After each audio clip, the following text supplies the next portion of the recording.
আপনার জন্য সপ্তম প্রশ্ন। কোনো বিষয় যদি রাসূলকে চিন্তিত করত তাহলে তিনি কি করতেন? ক, আনমনা হয়ে বসে থাকতেন। খ, সবার সাথে বিষয়টি নিয়ে আলাপ করতেন। গ, সালাতে দাঁড়িয়ে যেতেন। খ, চুপ করে চিন্তা করতেন। যে উত্তর গ, সালাতে দাঁড়িয়ে যেতেন। লক করে দেব। জি, লক করে দেন। লক করে দেওয়া হোক গ, সালাতে দাঁড়িয়ে যেতেন। যে হাদিসটি বলতে পারবেন? জি, ইনশাআল্লাহ। কানা রাসূলুল্লাহ সাল্লাল্লাহু আলাইহি ওয়াসাল্লাম ইযা হাজ্জানাহুল আমরু ফাজিআ ইলা সালাহ।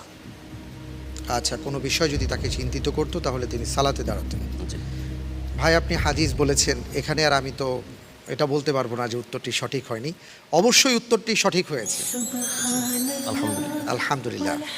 সুতরাং প্রিয় দর্শক, এই হাদিস থেকে আমাদের জন্য মেসেজ হচ্ছে, আমরা যদি কোনো চিন্তায় পড়ে যাই, কোনো বিপদে পড়ে যাই, কোনো সমস্যায় পড়ে যাই, আমরা সালাতে দাঁড়িয়ে যাব।